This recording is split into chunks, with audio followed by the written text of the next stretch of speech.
Look at this ghetto rat pretending she belongs here. Officer Derek Mitchell's voice cuts through the peaceful Willowbrook Heights shopping center.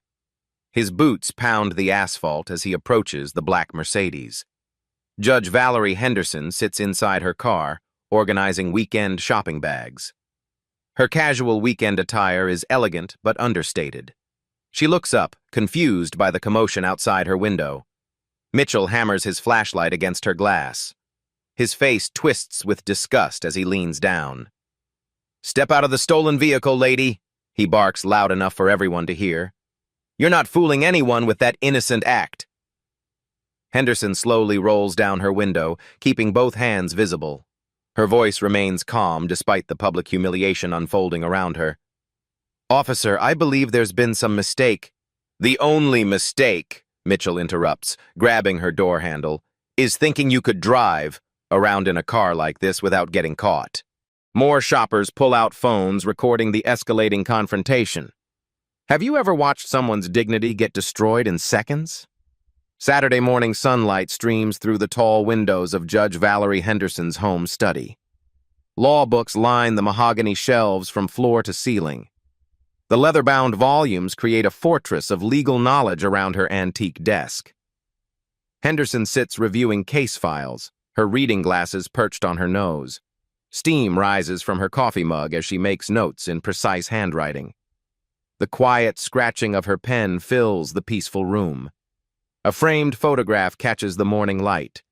Her late father in his judicial robes, standing beside a younger Valerie at her law school graduation. Next to it sits another photo, the same man handing her the keys to a black Mercedes, both of them beaming with pride. She picks up the Mercedes keys from her desk. The metal feels warm in her palm. Engraved on the key fob are the words, "To my daughter, who will change the world, Dad." Henderson closes the case files and heads to her garage. The Mercedes purrs to life, its engine smooth and quiet. She backs out carefully, checking her mirrors twice before pulling onto the tree-lined street. Willowbrook Heights unfolds around her like a postcard. Manicured lawns stretch between colonial homes. Children play on sidewalks while their parents wave from porches. The neighborhood radiates prosperity and safety. At a red light, Henderson spots an elderly white woman struggling with grocery bags outside the local market. She pulls over and steps out. "Let me help you with those, Mrs. Patterson," Henderson offers, recognizing her neighbor. "Oh, Judge Henderson, you're so kind." The woman's face lights up with genuine warmth. "I saw you on the news last week. We're all so proud to have you in our community." Henderson loads the bags into Mrs. Patterson's car, their conversation flowing easily. Other neighbors pass by, nodding respectfully. Several stop to congratulate her on her recent federal appointment. "Thank you again, dear," Mrs. Patterson says, patting Henderson's arm. "Your parents would be so proud." Henderson drives toward the shopping district, classical music playing softly. The afternoon sun warms her face through the sunroof. Everything feels peaceful, normal. Meanwhile, across town, Officer Derek Mitchell cruises through the same neighborhood in his patrol car. His partner, Officer Lisa Rodriguez, sits quietly in the passenger seat, scrolling through incident reports on her tablet. Mitchell's radio crackles with routine chatter. Dispatcher voices announce minor traffic violations and noise complaints. His eyes scan the streets with predatory focus. "Look at this place," Mitchell mutters, gesturing at the expensive homes. "Used to be a decent neighborhood before they started letting just anyone move in." Rodriguez shifts uncomfortably but says nothing. She's heard these comments before. The radio springs to life. "Unit 47, we have a suspicious person report at Willowbrook Heights Shopping Center. Caller reports a black female, approximately 50 years old, casing vehicles in the parking lot. Subject is driving a late-model luxury sedan, license plate unknown." Mitchell grabs the radio immediately. "Unit 47 responding. ETA 3 minutes. Derek, maybe we should..." Rodriguez starts. "Should what?" Mitchell cuts her off, his voice hardening. Let some criminal case cars while we debate it? He flips on the sirens and accelerates toward the shopping center. His jaw clenches with determination. In his mind, he's already caught the perpetrator. Rodriguez watches her partner's profile, noting the familiar gleam in his eyes. She's seen this look before during their 12 years together. It never ends well. At the shopping center, Henderson parks her Mercedes in a designated spot near the main entrance. She locks the car and walks toward the boutique shops, her heels clicking on the clean pavement. Inside the bookstore, she browses legal journals and picks up a novel for weekend reading. The clerk, a young college student, recognizes her from local news coverage. "Judge Henderson!" "It's such an honor," the clerk gushes. "My professor always talks about your landmark civil rights cases." Henderson smiles warmly, signing the young woman's law textbook. These interactions remind her why she chose public service over private practice. Next, she visits the clothing boutique where she's been shopping for years. The owner, Maria, greets her like family. "The usual?" Maria asks, leading her to a rack of professional blazers. "Something a bit more colorful this time," Henderson laughs. "Federal court can be so dreary." As she pays for her purchases, Henderson feels content. This is her community. These are her people. The morning has been perfect, exactly what she needed after a stressful week on the bench. She loads her shopping bags into the Mercedes, completely unaware that patrol car sirens are growing louder in the distance. The trap is set. The hunter approaches his prey, but neither Derek Mitchell nor Valerie Henderson knows that in the next few minutes, both their lives will change forever. The police cruiser's sirens wail as Mitchell speeds into the shopping center parking lot. His tires screech against the asphalt, leaving black marks on the pristine pavement. Shoppers turn their heads, startled by the aggressive arrival. Henderson looks up from arranging her bags in the Mercedes trunk. The flashing red and blue lights reflect off her car's polished surface. She closes the trunk slowly, her movements deliberate and calm. Mitchell kills the engine and jumps out, his heavy boots hitting the ground with force. His hand immediately goes to his weapon holster. Rodriguez follows reluctantly, her face showing concern. "Ma'am, step away from the vehicle," Mitchell shouts across the parking lot. His voice echoes off the surrounding buildings, drawing more attention from curious onlookers. Henderson raises her hand slightly, showing she's not a threat. "Officer, is there some kind of problem?" Mitchell approaches with aggressive strides, his chest puffed out with authority. "You know exactly what the problem is, lady."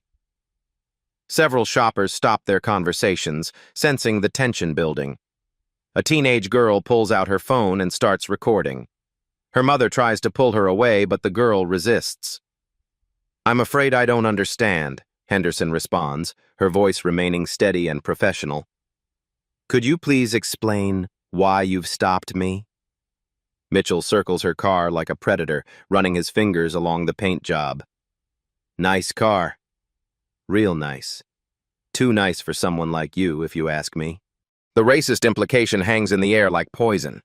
Henderson's jaw tightens almost imperceptibly, but she maintains her composure. "Officer, I own this vehicle legally. I have all the proper documentation." "Save it," Mitchell cuts her off with a dismissive wave. "We've had reports of car thefts in this area, expensive cars going missing, if you know what I mean." Rodriguez steps closer, her voice quiet but firm. "Derek, maybe we should check the registration first." "I'll handle this, Rodriguez," Mitchell snaps, not taking his eyes off Henderson. "Ma'am, I need to see your license and registration. Now." Henderson reaches slowly for her purse, narrating her movements to avoid any misunderstanding. "I'm reaching for my wallet now, officer." She produces her driver's license and vehicle registration, handing them over with steady hands. Mitchell examines the documents with exaggerated suspicion, holding them up to the light as if checking for forgeries. More shoppers gather at a safe distance. Conversations buzz with speculation. An elderly man shakes his head in disgust. A young mother covers her child's eyes. "Valerie Henderson," Mitchell reads aloud, his voice dripping with mock disbelief. "And this registration says the same name. How convenient. Because it's my car, officer, Henderson states simply. Mitchell hands the documents to Rodriguez, who immediately begins running them through the police database on her mobile terminal. The computer screen glows in the afternoon sunlight. Identity theft is a serious crime, ma'am, Mitchell continues his intimidation. These days, criminals get real sophisticated with fake IDs and stolen registrations. Officer, with all due respect, you have no probable cause for this stop, Henderson says, her legal training evident in her precise language. I was legally parked, conducting legitimate business. Don't lecture me about the law! Mitchell's voice rises dangerously. I know exactly what I'm dealing with here. Rodriguez looks up from her terminal, surprise flickering across her face. Derek, the license comes back clean. No warrants, perfect driving record. The registration matches. Run it again, Mitchell orders without looking at his partner. These things can be manipulated. The crowd grows larger. A well-dressed businessman stops his conversation to watch the unfolding drama. Two teenage boys whisper and point. An older woman clutches her pearls, shaking her head. Henderson notices the gathering crowd but refuses to let embarrassment break her dignity. Officer, your computer has verified my identity and vehicle ownership. What exactly are you looking for? Mitchell steps closer, invading her personal space. His breath is hot against her face. What I'm looking for is the truth. And the truth is, someone like you doesn't just own a car like this, honestly. The racist statement lands like a physical blow. Several onlookers gasp audibly. A man in a business suit pulls out his phone and starts recording. That's enough, the businessman calls out. This is harassment, pure and simple. Mitchell whirls around, his face flushed with anger. Sir, I need you to step back and mind your own business, or I'll arrest you for interfering with a police investigation. The businessman reluctantly moves back but keeps his phone recording. Rodriguez approaches her partner, speaking in urgent whispers. Derek, we need to end this. She's clean. The car's legal. We have no grounds. I said I'll handle it, Mitchell hisses, pushing his partner away. Henderson watches the exchange with sharp eyes, mentally cataloging every violation of procedure, every breach of protocol. Her legal mind is already building a case. Officer Mitchell, she says, reading his name tag, I'm going to ask you one more time. What specific crime do you suspect me of committing? Don't get smart with me, Mitchell snarls. Smart mouth isn't going to help you here. He keys his radio, calling for backup. Dispatch, Unit 47 requesting additional units at Willowbrook Heights Shopping Center. I have a potentially hostile suspect refusing to cooperate. Henderson's eyes widen at the blatant lie. Officer, I have been completely cooperative. You've been argumentative and evasive from the moment I arrived, Mitchell interrupts. That's suspicious behavior in my book. The sound of additional sirens fills the air. Two more patrol cars speed into the parking lot, their lights flashing. Officers jump out, hands on weapons, ready for a dangerous situation that doesn't exist. The crowd of onlookers swells to over 20 people. Multiple phones are now recording the encounter. The businessman has moved to get a better angle despite Mitchell's earlier threats. Rodriguez looks increasingly uncomfortable as more officers arrive. She knows her partner has escalated a routine stop into a potential civil rights violation. Ma'am, I'm going to need you to place your hands on the hood of your vehicle, Mitchell commands, his voice loud enough for everyone to hear. Am I under arrest? Henderson asks calmly. You're being detained for investigation, Mitchell replies, using the legal loophole to justify his actions. Henderson complies, placing her hands on the warm metal of her car's hood. The humiliating position exposes her to the stares and phone cameras of dozens of strangers. Mitchell's backup officers look confused by the scene. They expected to find a dangerous criminal, not a well-dressed woman being publicly humiliated. What's the situation here? Asks Sergeant Williams, the senior officer on scene. Possible stolen vehicle, uncooperative suspect, Mitchell reports, his voice carrying across the parking lot. Sergeant Williams examines Henderson, then looks at the Mercedes. Something doesn't add up. The woman is clearly educated, well-dressed, and completely compliant. The car is legally parked with valid registration. "Has anyone run the plates?" Williams asks. "Already done?" Rodriguez speaks up quickly. "Everything checks out clean." Williams frowns, sensing his officer may have overstepped, but Mitchell isn't finished with his power play. "I want to search the vehicle," Mitchell announces. "Someone this defensive is definitely hiding something." Henderson straightens up, her legal training kicking into high gear. "Officer, you do not have probable cause to search my vehicle." "I do not consent to any search." "Well, well," Mitchell smirks. "Sounds like someone knows their rights a little too well." "Where'd you learn all that legal talk? Prison?" The crowd erupts in murmurs of disapproval. Even some of the backup officers look uncomfortable with Mitchell's obvious prejudice. Henderson takes a deep breath, realizing that this situation has spiraled completely out of control. She has two choices: continue to endure this public humiliation or reveal her identity and end Mitchell's career. The decision crystallizes in her mind as Mitchell continues his tirade, unaware that he's about to make the biggest mistake of his life. Mitchell circles Henderson's Mercedes like a shark smelling blood. His fingertips trace along the car's pristine surface, leaving smudges on the polished paint. The afternoon sun beats down mercilessly as the crowd of onlookers continues to grow. "You know what I think?" Mitchell announces loudly, playing to his audience. "I think this whole innocent act is just that, an act." Henderson remains positioned with her hands on the hood, her professional composure intact despite the public degradation. Sweat beads form on her forehead from the heat and stress, but her voice stays level. "Officer, I've provided all requested documentation." "My record is clean. What more do you need?" "What I need," Mitchell sneers, "is for you to drop the attitude and admit what we both know is true." Sergeant Williams approaches Rodriguez, speaking in low tones. "Lisa, what exactly happened here?" "This doesn't look like any stolen car stop I've seen." Rodriguez shifts nervously, torn between loyalty to her partner and her growing certainty that Mitchell has crossed the line. "Anonymous tip came in about suspicious activity. Derek responded and it just escalated." "Escalated how?" Williams presses, his weathered face showing concern.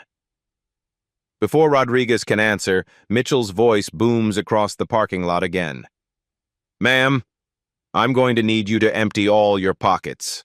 Slowly." Henderson turns her head slightly, maintaining eye contact with her tormentor. "Officer, what are you looking for specifically?"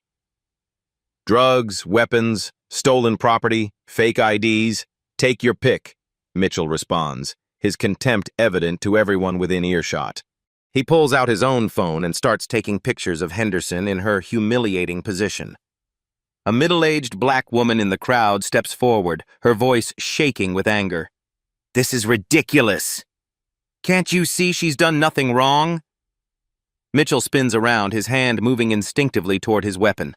The silver badge on his chest catches the sunlight as he puffs out his chest. "Ma'am, I need you to step back immediately or you'll be joining her." The woman's husband quickly pulls her back, but not before she shouts, "Everyone's recording this!" "Everyone can see what you're doing." Mitchell's eyes scan the crowd, noticing for the first time how many phones are pointed in his direction. Instead of backing down, his aggression intensifies like a cornered animal.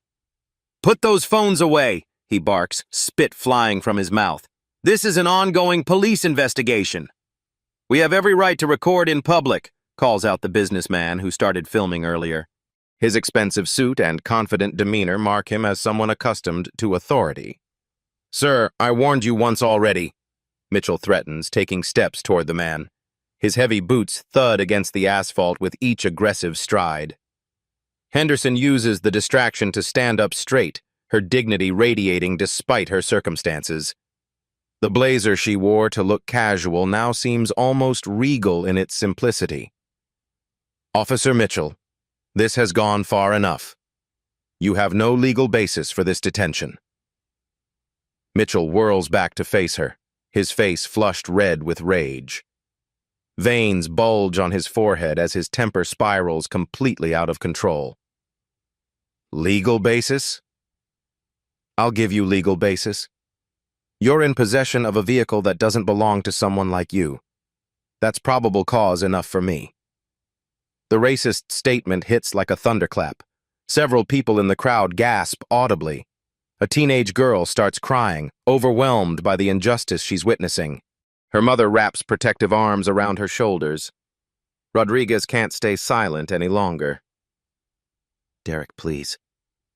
Let's just run the plates one more time and— Stay out of this, Rodriguez! Mitchell snarls, spittle hitting his partner's face.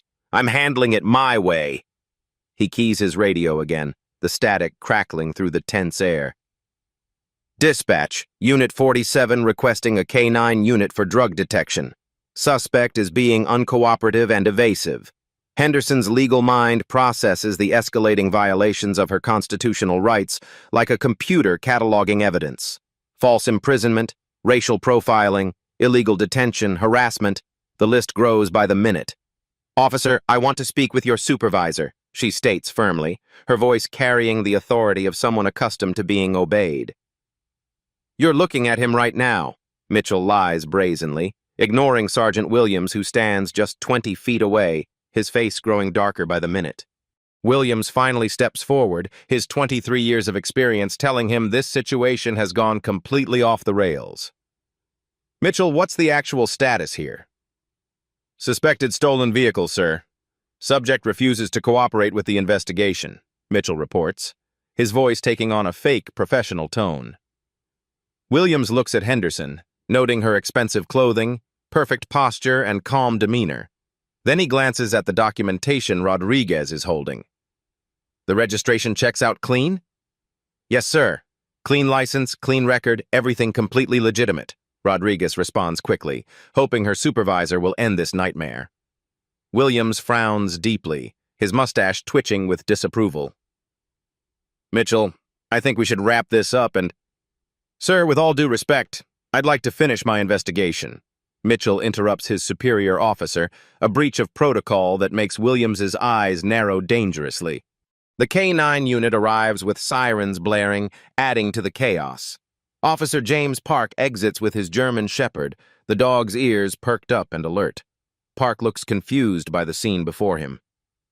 What exactly am I looking for here? Park asks, his tone suggesting he already suspects this is a waste of time.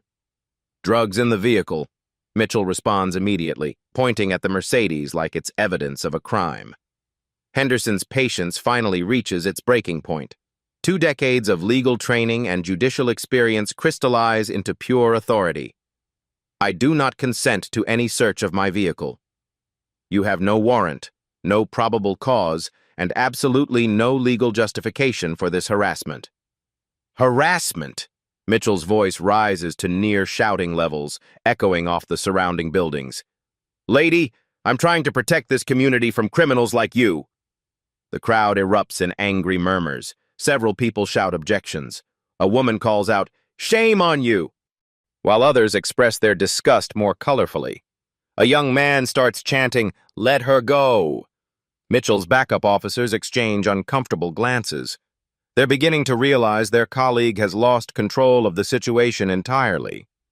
One officer quietly starts backing toward his patrol car. You want to know what I think happened? Mitchell continues his rant, now completely unhinged, his voice carrying across the entire shopping center. I think you stole this car this morning from some hard-working person. I think you came to this nice neighborhood to case other vehicles. I think you're running some kind of organized theft ring with your criminal friends. Each accusation lands like a physical blow across Henderson's face.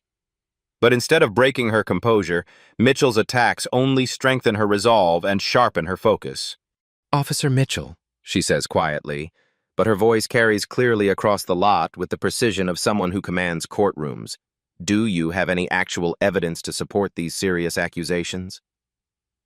The evidence is right in front of me, Mitchell gestures wildly with both hands. his movements becoming more erratic. Someone like you, in a car like this, in a neighborhood like this. The math doesn't add up, and I wasn't born yesterday. Someone like me? Henderson repeats, her voice taking on a dangerous edge that makes Rodriguez take an involuntary step backward. You know exactly what I mean, Mitchell smirks, confident he has the upper hand, completely oblivious to the legal volcano about to erupt beneath his feet. The crowd falls silent, sensing a shift in the dynamics like animals before an earthquake. Henderson straightens to her full height, her presence commanding despite her circumstances. Rodriguez moves closer to Williams, her voice urgent and worried. Sir, I really think we need to end this before something terrible happens. Before what? Mitchell interrupts, overhearing his partner's concerns. Before we catch a criminal? Before we actually do our jobs and clean up this neighborhood? Henderson reaches slowly into her blazer pocket, her movements deliberate and measured. Officer Mitchell, I think it's time you knew exactly who you're dealing with. Keep your hands where I can see them, Mitchell shouts, his hand moving to his weapon grip, the leather holster creaking under his grip. I'm reaching for my identification, Henderson announces clearly, her movements visible to all the recording phones and growing crowd of witnesses. I already saw your fake driver's license, Mitchell sneers, his confidence unshakable. Whatever forgery you've got in there isn't going to help you. This isn't my driver's license, Henderson replies calmly, her fingers closing around a leather credential holder that will change everything. The crowd presses closer, sensing something momentous is about to happen. Rodriguez holds her breath. Williams takes a step forward, suddenly alert to the shifting energy. Mitchell remains oblivious, his prejudice blinding him to the approaching destruction of his career. His arrogance has become a runaway train heading straight for a concrete wall. Whatever piece of paper you're about to show me, he laughs, the sound harsh and grating. It's not going to change anything. You're still a criminal in a stolen car, and I'm still the one with the badge. Henderson's fingers tighten on the credential holder.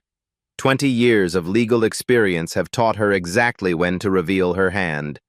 That moment has arrived like destiny itself. Officer Mitchell, she says, her voice carrying the authority of federal law and constitutional power, you've just made the biggest mistake of your entire miserable life. The crowd holds its collective breath as Henderson prepares to destroy the racist cop who thought he could humiliate a federal judge with impunity. Henderson's fingers close around the leather credential holder with deliberate precision. The crowd leans forward collectively, sensing the electric moment of change crackling through the air. Officer Mitchell, she announces, her voice cutting through the tension like a blade. I am Judge Valerie Henderson of the United States Federal District Court. She flips open the credential holder, revealing the official federal judicial identification card. The golden eagle seal catches the afternoon sunlight, gleaming with unmistakable authority. Mitchell's smirk freezes on his face like ice cracking. His eyes dart from the ID to Henderson's face, then back to the ID. The color drains from his cheeks as reality crashes down on him. That's impossible, he stammers, his voice barely a whisper. Officer James Park, Henderson continues, addressing the K-9 handler directly, you can verify my credentials through federal law enforcement channels. Badge number 4, A7-2891. Park immediately steps back, his face going pale as he recognizes the magnitude of what he's witnessing. His German shepherd whines, sensing the tension radiating from every human present. Rodriguez gasps audibly, her hand flying to cover her mouth. Oh my God, Derek! Oh my God, what have you done? The crowd erupts in shocked murmurs. Phones adjust angles to capture Mitchell's expression as it transforms from arrogance to pure terror.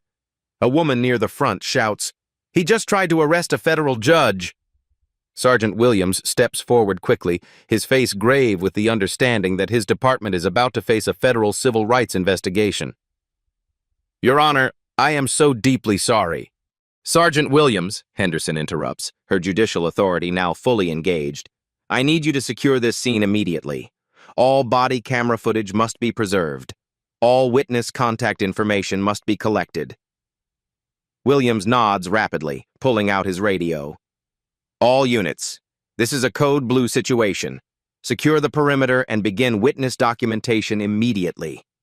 Mitchell stands frozen, his world collapsing around him.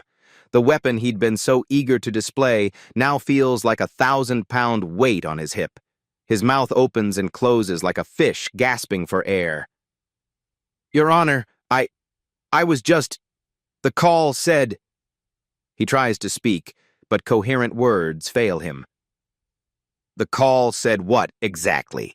Henderson demands, her voice carrying the same authority she uses to control federal courtrooms. That a black woman didn't deserve to own a Mercedes?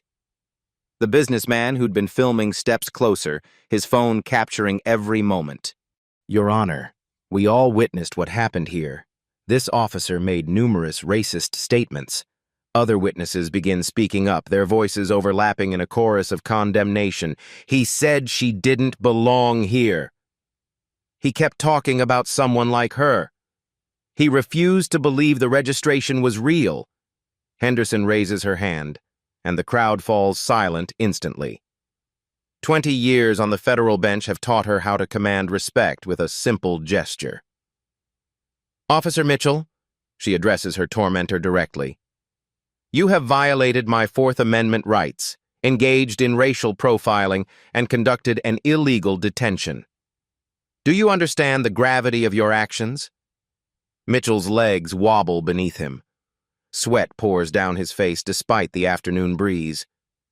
Your Honor, I didn't know... I was just responding to a call. You didn't know what? Henderson's voice sharpens like a prosecutor cross-examining a hostile witness. You didn't know that racial profiling is illegal? You didn't know that citizens have constitutional rights? Rodriguez steps toward her partner, her face filled with disgust and shame. Derek, I tried to tell you. I tried to stop this. Park quickly loads his dog back into the K-9 unit, wanting no part of the disaster unfolding before him. Other backup officers begin retreating to their vehicles, distancing themselves from Mitchell's catastrophe. The crowd continues growing as word spreads through the shopping center. Store employees emerge from buildings, drawn by the commotion.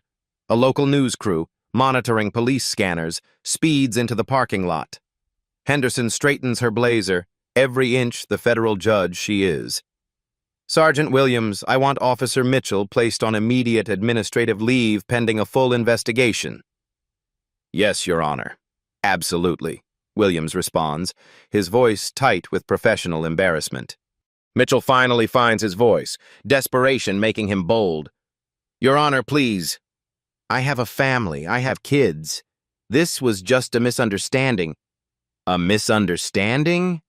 Henderson's eyebrows rise with judicial incredulity. Officer Mitchell, you accused me of being a car thief, threatened me with arrest, demanded illegal searches, and made explicitly racist statements. Which part was misunderstood? The crowd buzzes with approval at Henderson's measured but devastating response. Several people applaud openly, while others continue recording the historic confrontation. Williams approaches Mitchell, his hand extended. Badge and weapon, Mitchell, now! Mitchell's hands shake as he unclips his badge from his uniform shirt. The metal feels heavy in his palm as he hands it over to his supervisor. His service weapon follows, the holster now empty and useless. 15 years on the force, Mitchell whispers, staring at his bare chest where his badge used to rest. 15 years of this behavior, more likely, Henderson responds coldly. How many other citizens have you harassed, Officer Mitchell? How many other people didn't have the resources to fight back?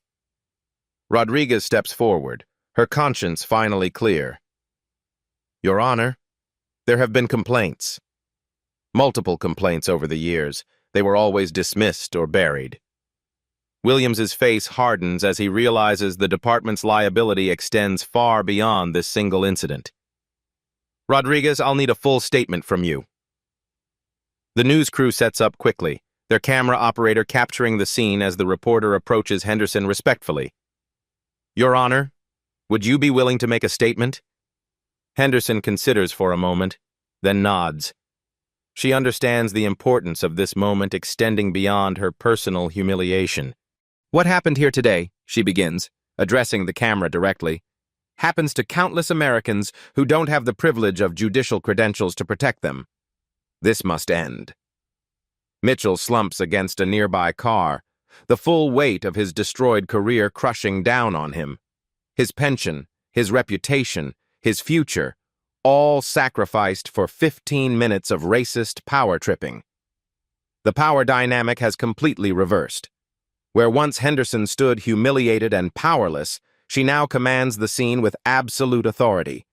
Where once Mitchell strutted with arrogant confidence, he now cowers in disgrace. Henderson pockets her judicial credentials, the leather holder having served its devastating purpose. Sergeant Williams, I'll expect a full report on my desk within 48 hours. Yes, Your Honor, you'll have it. The federal judge who minutes ago was treated like a criminal now stands triumphant, her dignity restored and her tormentor destroyed. Justice, delayed by prejudice, has finally arrived with the force of federal law. Sergeant Williams keys his radio with shaking hands. Dispatch, I need Captain Thompson at Willowbrook Heights Shopping Center immediately. Code Blue priority. The crowd swells as news spreads through social media. Teenagers live stream to thousands of viewers. Comments flood in faster than eyes can read them. Mitchell slumps against a patrol car, his empty holster stark reminder of his fallen status. His face turns ashen gray, like a man receiving terminal diagnosis. Sweat stains spread across his uniform. 15 years, he mumbles repeatedly, staring at his bare chest. 15 goddamn years. Rodriguez approaches Henderson with genuine remorse. Your Honor, I am so deeply sorry. I should have stopped this sooner. Henderson studies the younger officer with judicial eyes. Officer Rodriguez, your testimony will be crucial in preventing this from happening to others. Yes, ma'am. I'll tell them everything. Rodriguez nods, glancing at her disgraced partner with disgust. Captain Robert Thompson's sedan speeds into the parking lot, tires squealing. He's been a cop for 30 years and recognizes career-ending disasters. Thompson approaches Henderson immediately, removing his cap. Your Honor, I am Captain Thompson. On behalf of the entire department, I offer our deepest apologies. Captain Thompson, Henderson acknowledges. This represents systemic failure extending far beyond one officer's actions. Yes, ma'am. We'll conduct full investigation and implement necessary reforms, Thompson promises, calculating the federal oversight coming. Mitchell lurches forward desperately. Captain, please. I was responding to legitimate call. I followed protocol. Shut up, Mitchell, Thompson snaps, face flushed with anger. You've done enough damage. Thompson officially relieves Mitchell of duty. Derek Mitchell, you are suspended without pay pending full investigation and possible criminal charges. Applause erupts from onlookers. Someone shouts, "About time!" Mitchell's humiliation is complete and public. Reporter Sarah Kim approaches respectfully. Your Honor, Channel 7 News, would you share what happened today? Henderson considers carefully, understanding her words will shape public perception. What occurred represents unchecked racial profiling patterns. No American should endure this. Kim faces the camera. This is Sarah Kim reporting where federal judge Valerie Henderson was subjected to egregious racial profiling by an officer now suspended. Mitchell is escorted to Thompson's vehicle. His head hangs in shame as phones capture his walk of disgrace. The man who wielded absolute power moves like a broken puppet. Your Honor, Williams approaches, we'll need your official statement. Sergeant, I'll provide written statement within 24 hours, Henderson replies. But this cannot be swept under the rug like previous complaints. The story spreads beyond local news. National outlets pick up live streams. Social justice organizations mobilize support. Hashtag Judge Henderson trends within minutes. Thompson returns from securing Mitchell. Your Honor, we'd provide escort home. It's the least we can do. That won't be necessary, Captain, Henderson declines. I'm perfectly capable of driving myself, as I was before Officer Mitchell's illegal detention. The pointed reminder makes Thompson wince. Every word Henderson speaks will be scrutinized by federal investigators. Rodriguez approaches one final time. Your Honor, there are others. Other people Derek treated this way. They deserve justice too. Henderson places gentle hand on the officer's shoulder. Officer Rodriguez, your courage will help ensure they receive it.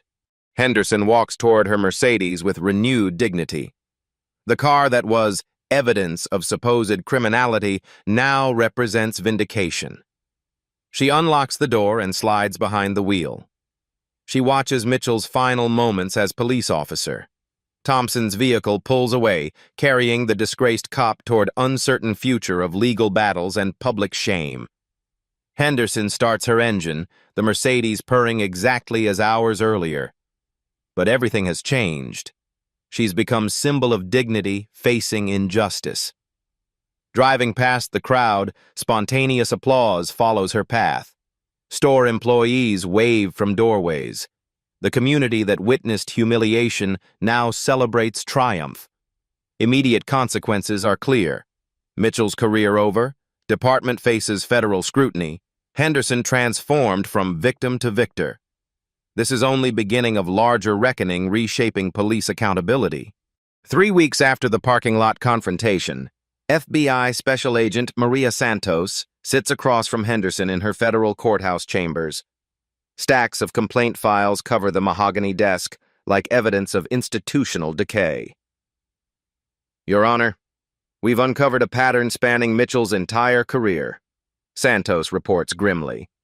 47 formal complaints, 32 involving racial minorities, all dismissed or buried by supervisors. Henderson reviews the files with judicial precision, her reading glasses reflecting afternoon light. Each complaint tells a story of dignity destroyed and justice denied. Agent Santos, this represents systematic civil rights violations, Henderson states. I'm recusing myself from related cases, but this demands federal prosecution.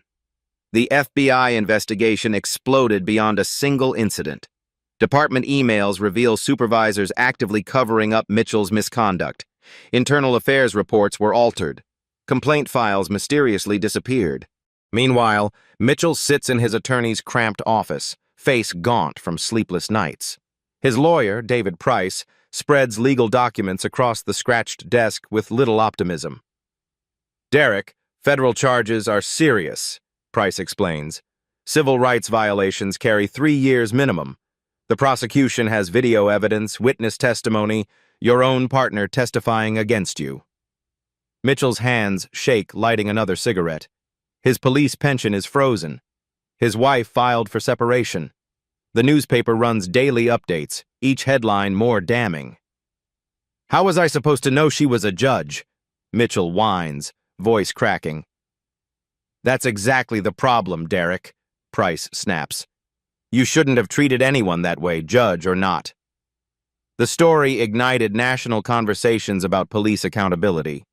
CNN features Henderson on prime time.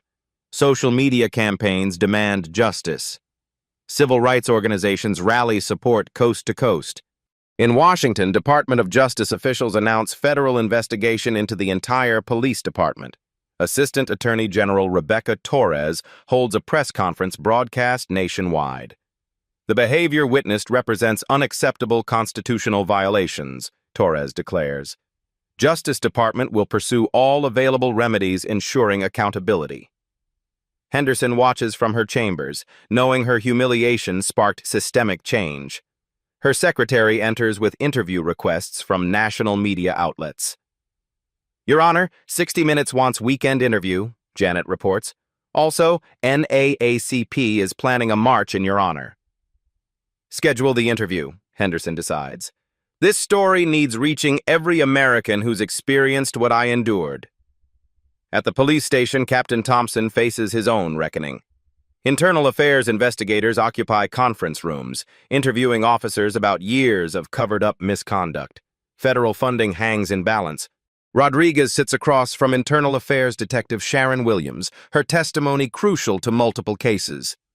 Detective Williams, Derek bragged about these stops, called them cleaning up the neighborhood. Supervisors knew but looked away. Evidence mounts daily. Body camera footage reveals similar incidents. Dispatch recordings capture racist language.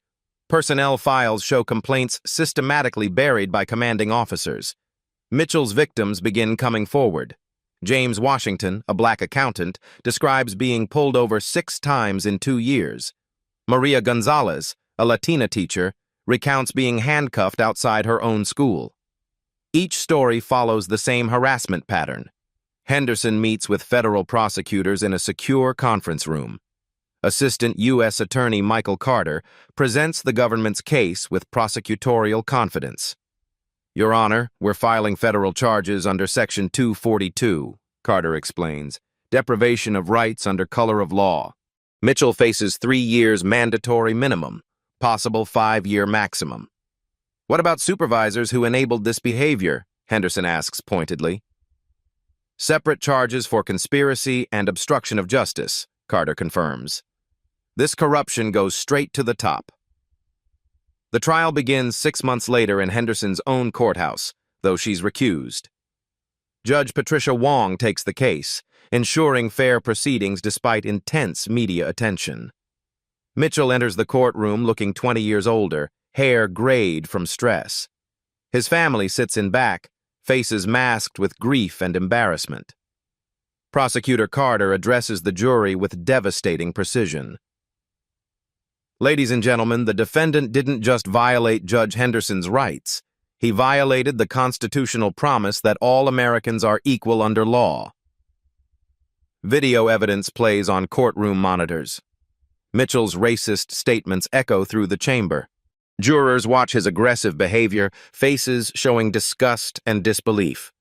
Rodriguez takes the witness stand, voice steady despite emotional strain. Derek told me he was protecting decent folks from undesirable elements. Those were his exact words.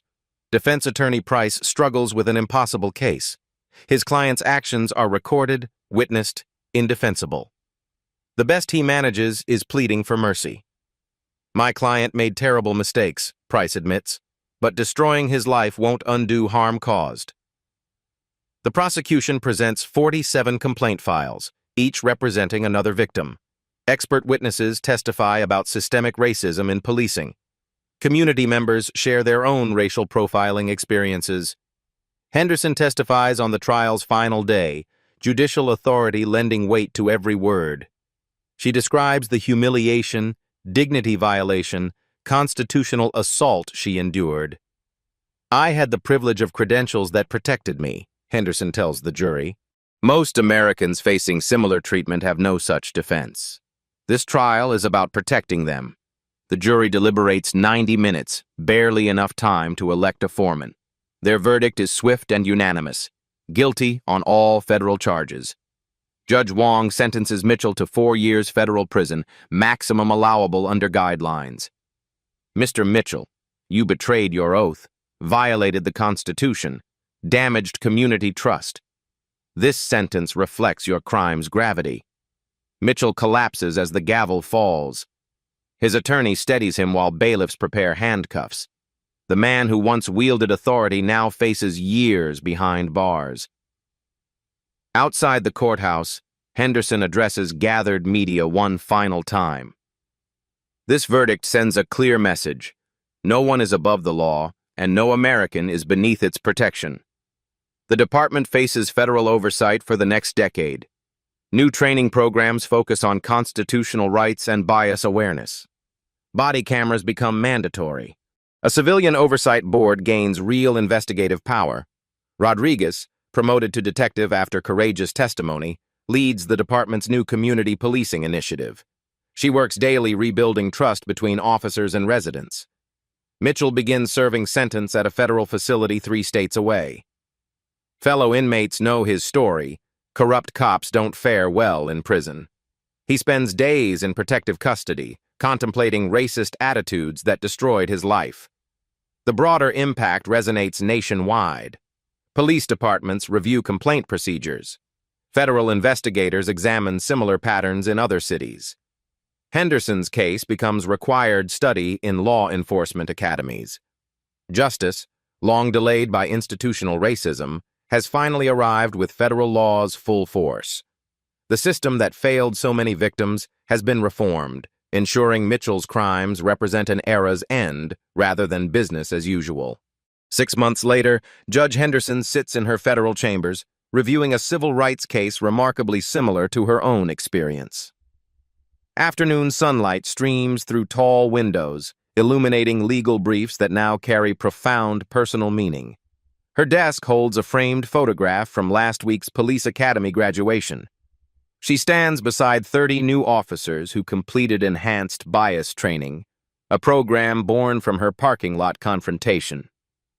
Their faces reflect hope for different policing. Detective Rodriguez enters, carrying quarterly reports on the department's community policing initiative. Her promotion was earned through courage and integrity during Henderson's darkest moment. Your Honor, complaints against officers are down 60%. Community trust surveys show significant improvement, Rodriguez reports proudly. Henderson reviews the data with satisfaction. Numbers tell stories of lives unchanged, dignity preserved, constitutional rights protected. Mathematical proof that systemic change creates measurable results. Outside her window, the shopping center where everything changed looks identical, but invisible dynamics have shifted permanently. New policies require body cameras, mandate de-escalation training, create real accountability for misconduct. Her phone buzzes with a text from her nephew. Saw your CNN interview. You're trending again, Aunt Val. #justice served. The hashtag makes her smile. Social media transformed personal trauma into national movement. Millions shared her story, sparking conversations in homes, schools, police stations across America. A leather-bound journal contains letters from strangers whose lives her case touched. Maria from Texas writes about her son's respectful traffic stop. James from Ohio describes gaining courage to file complaints against racist officers. One recent entry reads, Your Honor, watching you maintain dignity while demanding justice inspired me to pursue civil rights law. Thank you for showing us how strength looks. These letters remind her that personal pain, transformed through purpose, becomes powerful change. Her father's Mercedes keys rest nearby, still engraved, To my daughter, who will change the world. Captain Thompson calls with news. Mitchell was denied parole after 18 months. Prison officials cited continued lack of remorse and failure to complete mandatory bias counseling. Justice sometimes requires patience, Henderson reflects, knowing true accountability extends beyond punishment to genuine transformation. Her calendar shows next week's Harvard Law School speaking engagement. Constitutional rights in practice, when personal experience meets legal theory. Standing ovations now greet her, but the message remains unchanged. A news alert appears. Federal oversight of Willowbrook Heights Police Department extended 5 years due to sustained progress in community relations, and victory measured in institutional change rather than personal vindication. Henderson walks to her window, watching families shop peacefully. Children play while parents chat without fear. The community that witnessed her humiliation now enjoys safer, more respectful policing because courage confronted corruption. Her clerk announces that 60 Minutes wants to film a follow-up segment about long-term impacts. The story beginning with racist hatred has become a beacon of hope for communities nationwide. As evening approaches, Henderson prepares to leave chambers. Her Mercedes awaits in the judicial parking garage, no longer a symbol of undeserved privilege but proof that dignity and determination overcome institutional prejudice. She opens her laptop to record a brief video message for her millions of social media followers, a platform never sought but accepted as responsibility.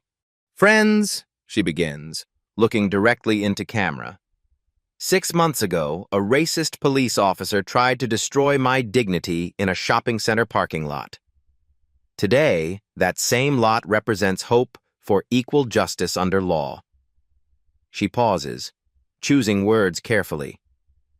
Real change requires each of us to speak up when witnessing injustice. Share stories that matter.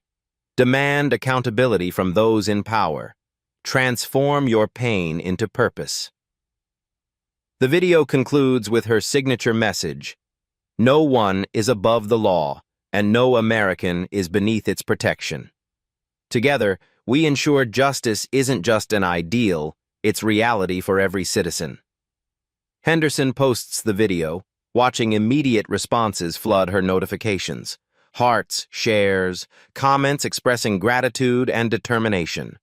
A digital community united by shared commitment to constitutional rights. Driving home, Henderson reflects on the journey from victim to victor to advocate.